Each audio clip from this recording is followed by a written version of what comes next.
What's up, homestead homies? All right, it's Doug with Off Grid with Doug and Stacy. Dropping off a video right now. I'm just going to go over the next steps that I did after I compacted off the frame, if you will, with the rock inside of it and then tamped it down. This was the next step. Like I said, these gutters on each side of this barn, I have a 5-inch drop to this end, okay? Then what I did was I took Schedule 40 4-inch PVC, and we'll see if we can get you a shot of that. I wrapped it around that corner. See how it comes around the corner? And then it falls into a T over there in the middle of the barn right there. So what that's going to do is it's going to allow all my water to come off each corner, 4-inch PVC, Schedule 40, and it's going to hit that T right there and then go inside to the tank. So now I'm going to take you inside and we're going to go over how we have it set up inside, and then I'll show you how far I've progressed since the last video. Okay, so now we're inside the barn. Now this is our furthest tank to this side. It's what we'll call east. That's the east on this side. The other side's the west. This part of the barn is the north. The behind me is the south. So on this side, we capped it off. We just put a little PVC on there, and we put a cap at the end, a 4-inch cap. Rubber, and we got that all tight, so no water will be going out that way. That's just in case we ever want to add on to the system. We can put another cistern in here and then raise our capacity if we find out that 3,000 gallons won't be enough. Okay, all right, we're gonna hop up here now. We're gonna go over the inside here.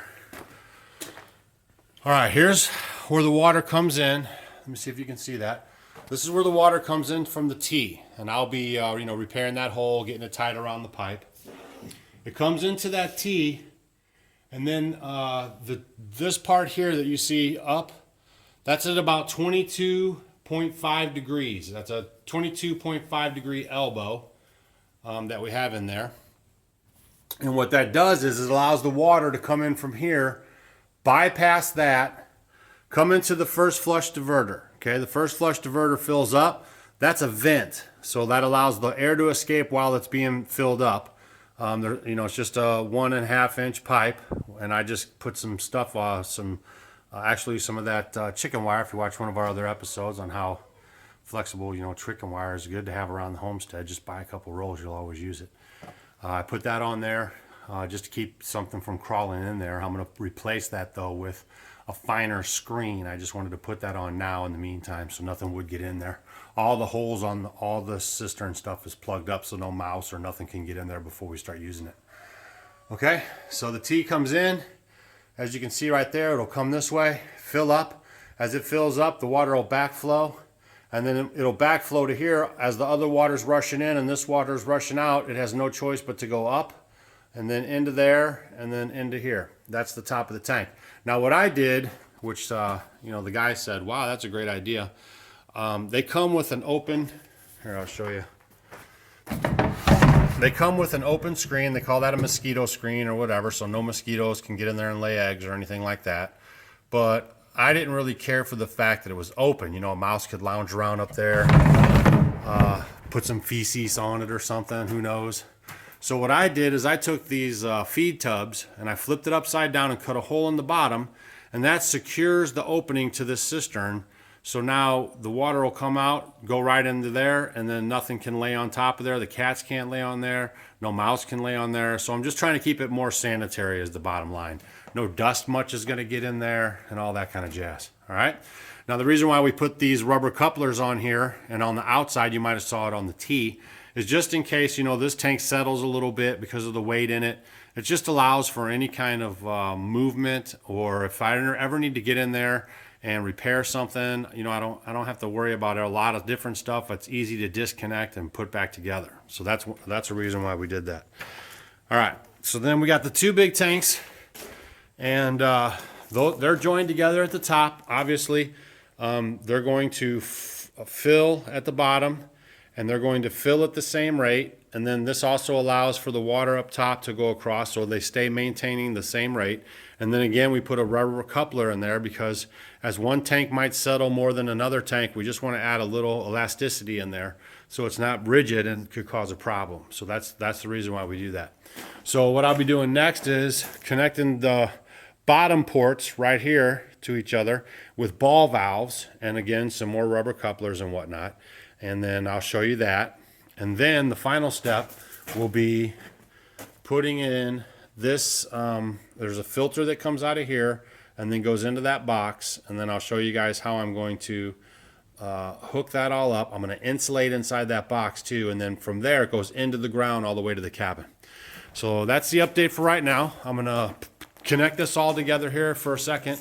And I'm going to come back to you and show you on this video how I connected those ends. And then maybe we'll be dropping off a video too. I'm trying to get the chimney cleaned. I never did get the chimney cleaned. I usually do it in the spring, but we had so much rain that I wasn't able to do it. So I need to do that, change out some parts of the chimney, show you how we clean it. And yeah, because the temperature was like 80 degrees. And the next day it was like high of 65.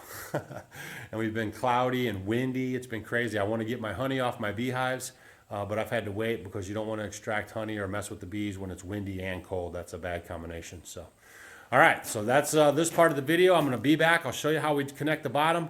And I want to thank all my homestead homies for tuning in. Stacy says hi, and we're glad you guys are watching and maybe learning something from this. And if you got any questions, leave them below. All right. I'll talk to you in a minute. Okay, this will be the final part for today's series on securing water at the off-grid homestead. A couple things. One is on all my fittings, threaded fittings, I use plumber's tape, okay? When you use plumber's tape, just a tip, a lot of you might know this, but some of you might not. If it's righty-tighty, obviously, you want to put the plumber's tape on the opposite direction. So that way when you're spinning the plumber's tape, when you're turning the thread to thread it into the receiver, you're not undoing the tape. So that's just a tip for you in case you never messed with it before. You always want to wrap it to the left because you're going to be turning it to the right. Okay, so it's just Doug's hot tip for the day. All right, so what I'm doing right now is I have the two bottom pieces in. These are the ball valves. This is the ball valve here. And then this is the connector pipe, okay?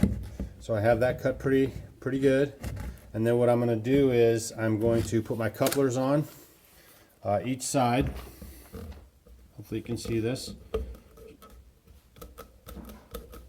And then when I put my couplers on too, I'm also putting the screws that tighten down the coupler facing this way. So that way if I ever need to mess with them, they'll be right there and ready to get to. So I always make sure that they're facing me, or the direction that'll be easiest if in fact I ever need to undo them. So this is big time.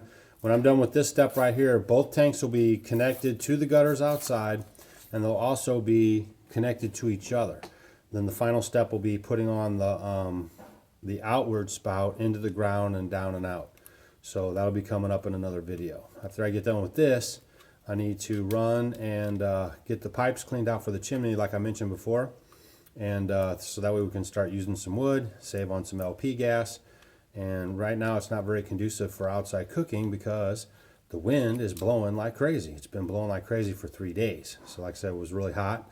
And then I guess with this hurricane on the East Coast, if you guys are on the East Coast, you're getting a lot of rain right now. And that's blocking us in with the weather pattern here. It's keeping us cloudy. Another thing too, if you cut PVC pipe, what you want to do is take a file and you want to file down the inside edge. I file down the outside edge a little bit, but I file down the inside edge really good.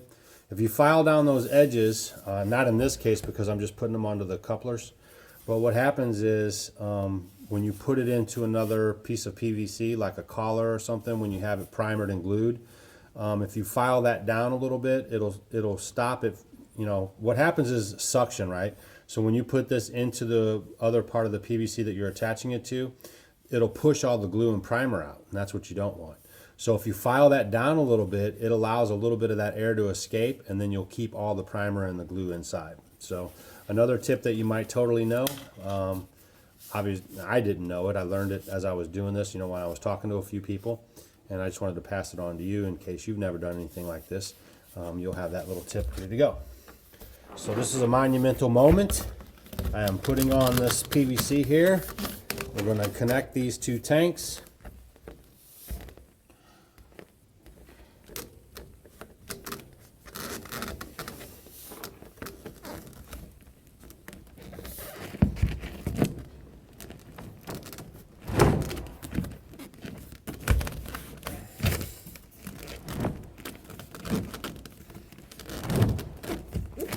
And again, we're putting these together with the rubber, with these collars, because as each tank settles, it'll allow for the settling of the tanks without being very rigid and maybe popping a pipe or something.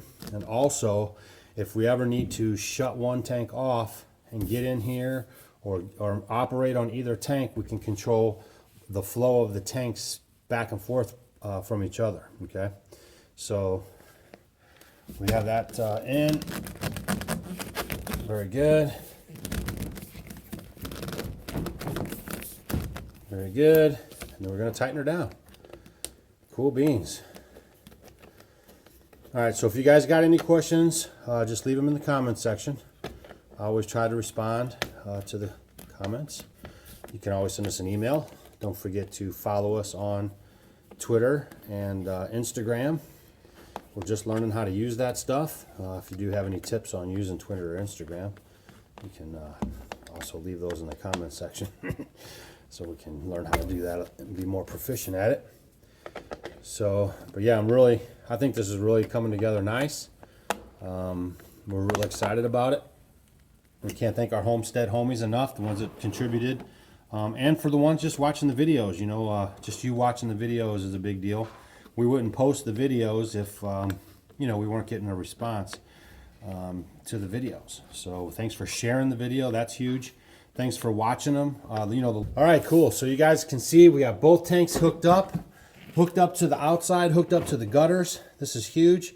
Progress as promised. We're going to get this project done. Now the next video that I drop off will be, we'll have the trenches in, and we'll be connecting this to the cabin. Okay, so that'll be our next video. I'm not sure how long it'll take. The trench will be 3 feet deep. It's about 400 feet of pipe that I'm going to be putting in from this tank here on out to all the areas it needs to go. And so, you know, I'll be dropping off a video explaining some stuff about that. And I didn't know, you know, it's hard for me because I'm off grid totally, and I'm just kind of chatting with you right now. So I just wanted to, I can't just set up a camera and then, you know, just let it film me. I know there's some channels like Troy over at Do It Yourself World. He just kind of puts a camera on them and then he edits it, whatever. But anyways, I didn't want to do that. I just kind of put it together. I'm a one-man show, and you know, then I'm showing you as I get it done what's going on. So hopefully, if that works for you, that's cool. If you'd rather, you know, me try to get more of my hands on doing it, basically it's just attaching fixtures, running that pipe outside. Oh, on the outside, what I did was I took some channel that's used for like electricity, for like electrical conduits. There are these channels, and then you can get these straps that would hook electric conduit. So that's what I used. We cut the straps, or the conduit, the channels, into about 6-8 inch sections, and then I have 4 on each side holding up that pipe, because what could happen is if we get a big rain, it'll come down and there'll be a lot of weight in those pipes. So I wanted to make sure I had that pipe anchored well to the side of the building. So then you take that strap and you can move the strap up and down that channel, and then you tighten that strap down, and then it puts pressure on the tabs, and then that keeps it in place. So that's how we secured that pipe to the outside of the building. It was a great idea. And actually I got that idea from Steve at Rainwater Harvesting in Missouri, in St. Louis. So he does tons of these installations, and he, you know, he's been very kind answering all my questions. If I call him, he calls me right back, and that's a big help. So if you're out looking for material and you're going to do this as a do-it-yourself project, make sure that you find a place that has somebody who's willing to walk you through the process, because if you don't do this kind of stuff all the time, I mean, it can just mess with your mind on how you're supposed to be putting stuff together, this, that, how this goes, whatever. And you want to be able to pick up that phone and get a call back after you spend your money in a store and get the customer service that comes after the sale. Okay, so that's a huge tip too. And a big shout out to Steve. I think he's been watching our videos, and thank you for your professionalism in handling that. So now you see how everything goes together. We're going to touch base with you guys in a little bit. I'm going to go clean out the stovepipe, make another video for you about cleaning out your stovepipe. You always want to have that cleaned out before you start your new fires. Make sure everything's clean and the air's flowing really good. There's no bird nests or anything in there. And we'll get back to you soon. We really appreciate you guys watching and hanging with us. You're our homestead homies. If you got any questions, leave them below. And that's it.